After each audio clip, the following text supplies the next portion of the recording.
Assalamualaikum warahmatullahi wabarakatuh.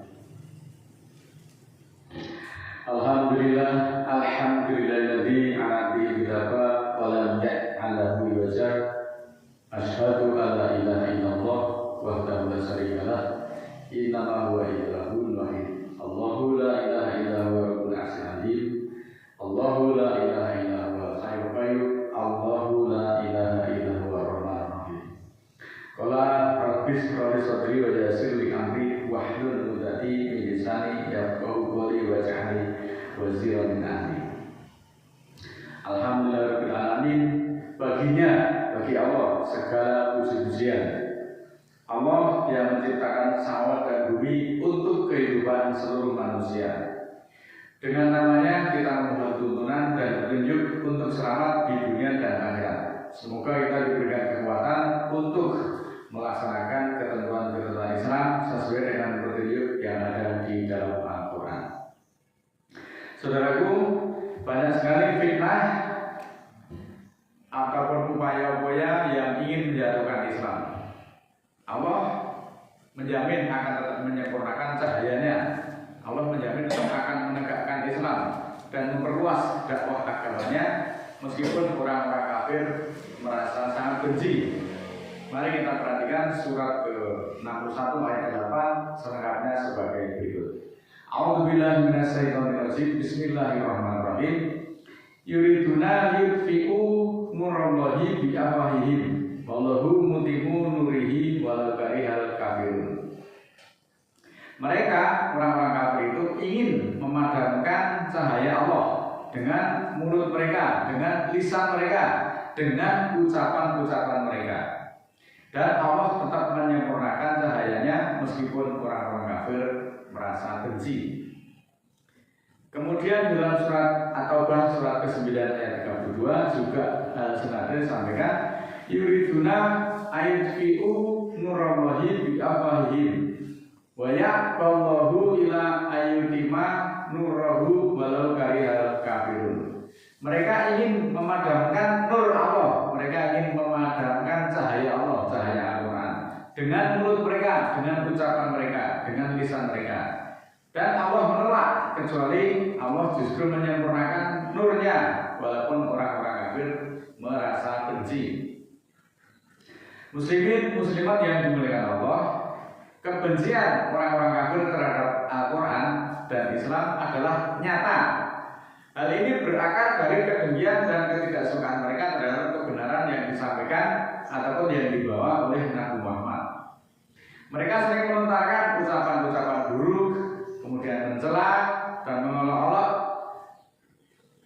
dan berusaha menghalangi manusia untuk tidak mendengar ayat-ayat Allah, bahkan menganggap sebagai sihir atau dianggap sebagai orang gila. Orang yang berpegang pada Al-Quran itu dianggap sebagai orang gila. Mereka juga sering menjadikan ayat-ayat Al-Quran itu sebagai bahan cemoohan, terutama ketika merasa terdesak oleh kebenaran yang disampaikan.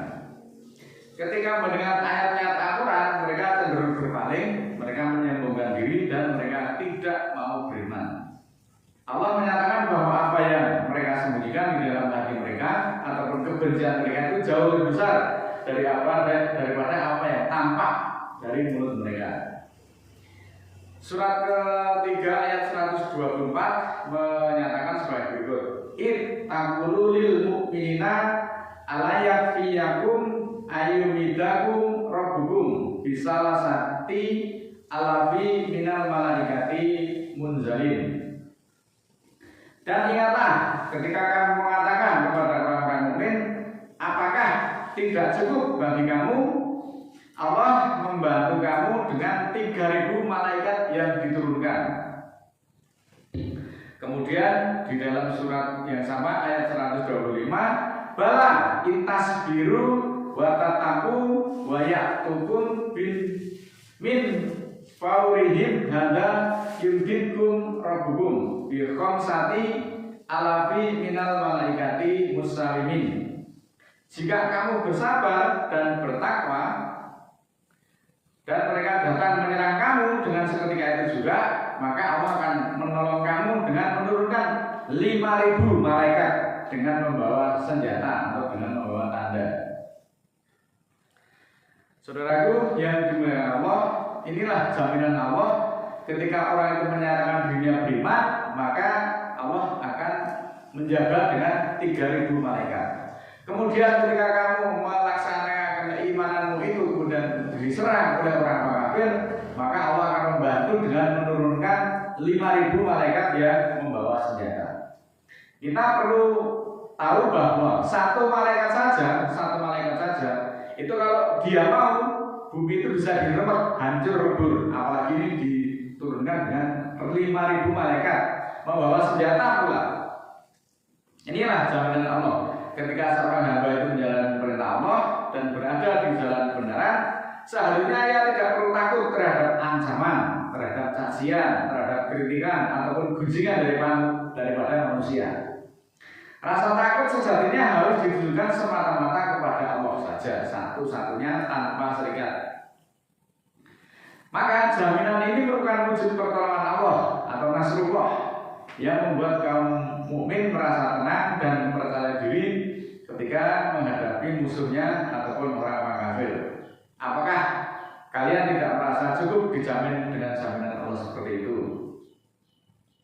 Surat ke-33 ayat 39 memberikan pelajaran kepada kita, alladzina yubalighuna risalatillahi wa yahsaunahu wa la yahsauna ahadan illallah wa kafa billahi hasiba.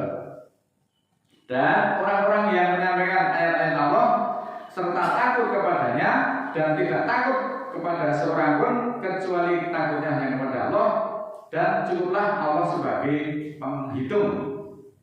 Maka orang yang berani menyampaikan ayat-ayat Al-Quran, takutnya itu hanya kepada Allah, dan dia tidak takut kepada siapapun ketika menyampaikannya selain takutnya kepada Allah. Itu adalah karakteristik dari seorang ulama, seorang para rasul yang diikuti oleh para penerus ataupun para ulama yang hak, ulama yang benar, harusnya seperti itu. Ayat ini sebagai jaminan dari Allah atas para penyampai, para mubalik yang berani menyampaikan risalah kebenaran dari Allah yang berupa ayat-ayat Al-Quran. Dengan ayat-ayat yang disampaikan itu dia takut, tetapi ketika menyampaikan kepada siapapun dia tidak akan pernah merasa takut kecuali takutnya hanya kepada Allah. Maka Allah menjamin mencukupkan hisabnya untuk bisa masuk surga, dan hisabnya sudah dianggap cukup.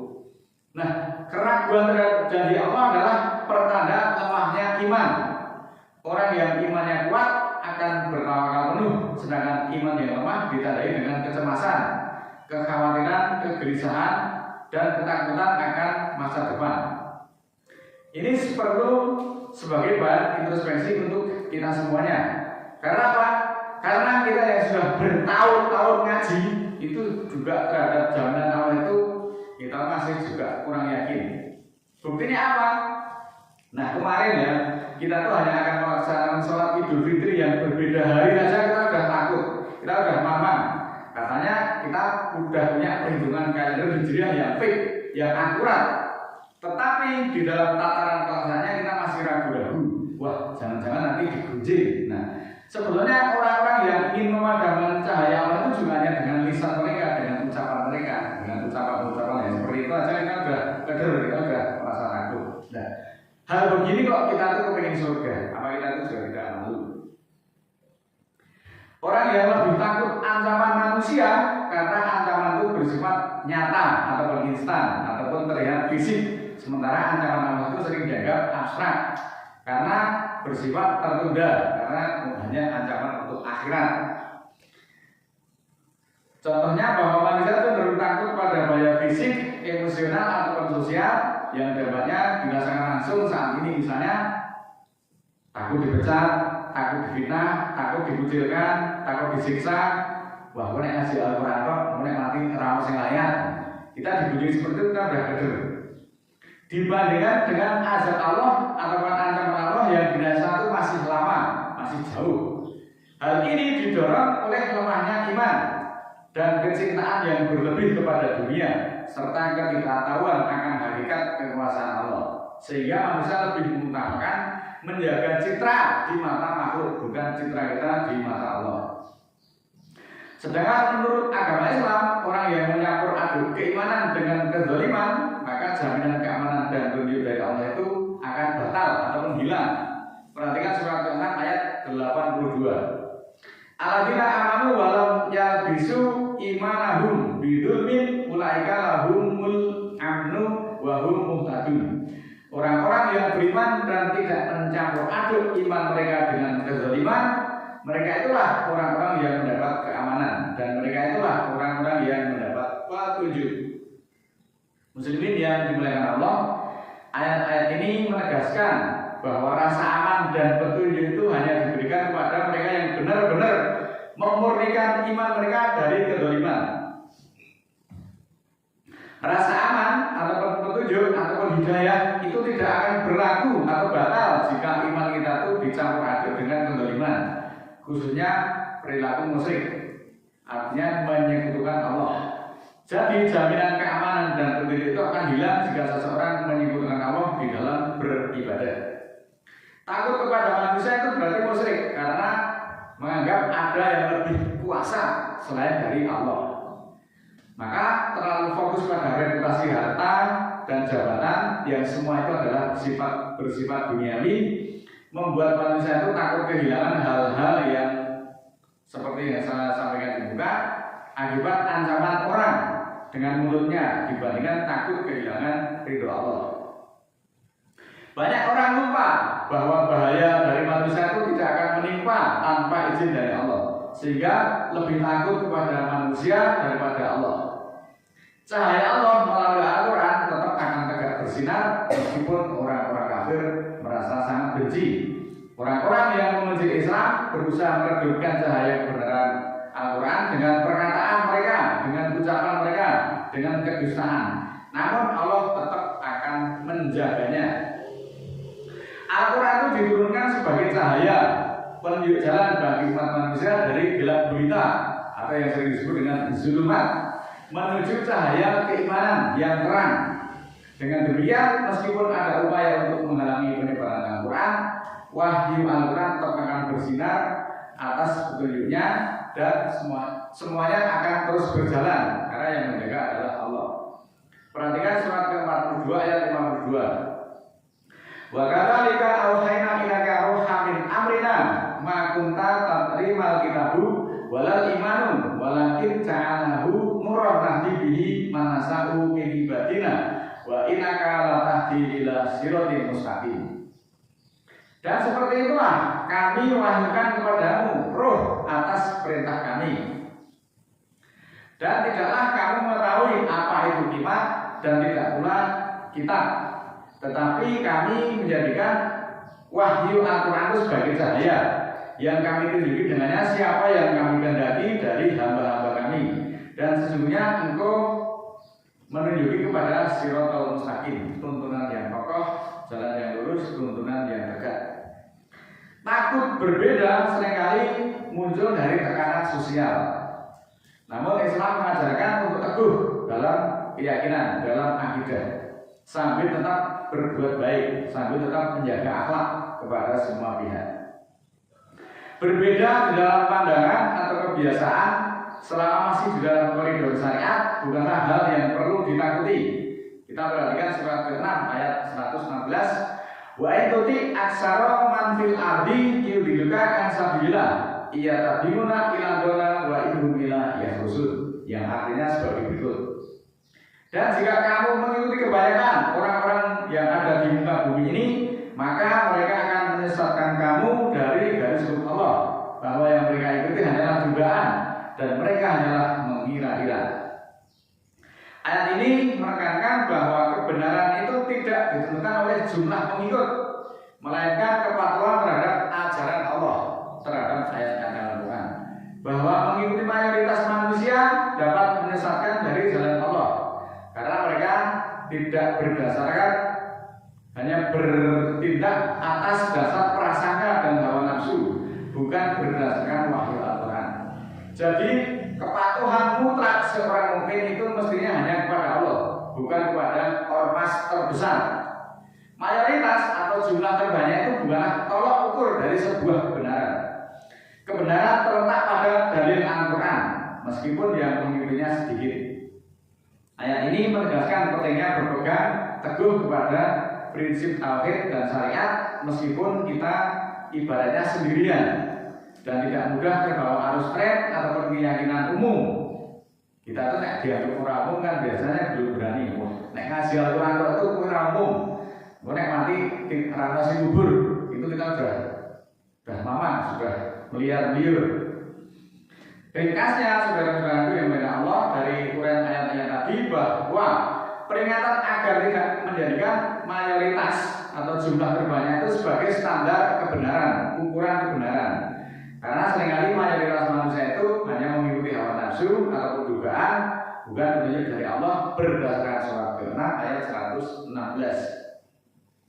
Mudah-mudahan Allah ridho atas apa yang kita upayakan dan senantiasa memberikan kekuatan keimanan, menjaga iman kita, dan mudah-mudahan ketika suatu saat kita pulang kepada Allah, pulang dalam keadaan husnul khotimah. Marilah kita mohon kepada Allah. A'udzubillahi minasyaitonir rajim. Bismillahirrahmanirrahim. Allahumma ighfirli walil mu'minina wal mu'minat al-ahya'i minhum wal amwat innaka sami'un qaribun mujibud da'wat innaka 'ala kulli syai'in qadir. Rabbana la tu'akhidna in nasina aw akhtana. Rabbana wa la tahmil 'alaina isran kama hamaltahu 'alal ladzina min qablina. Rabbana wa la tuhammilna ma la taqata lana bih wa'fu 'anna waghfir lana warhamna anta maulana fansurna 'alal qaumil kafirin. Rabbana ighfir lana dzunubana wa kaffir 'anna sayyi'atina wa tawaffana ma'al abrar. Rabbana la tuzigh qulubana ba'da idh hadaitana wa hab lana min ladunka rahmah innaka antal wahhab. Rabbana ighfir lana wa li ikhwanina alladziina sabaquna bil iman wa la taj'al fi qulubina ghillan lil ladzina amanu rabbana innaka ghafurur rahim. Rabbi auzi'ni an ashkura ni'mataka allati an'amta 'alayya wa 'ala walidayya wa an a'mala shalihan tardahu wa aslih li fi dzurriyyati inni tubtu ilaika wa inni minal muslimin. Subhana rabbika rabbil izzati amma yasifun wa salamun 'alal mursalin walhamdulillahi rabbil alamin. Wassalamualaikum warahmatullahi wabarakatuh.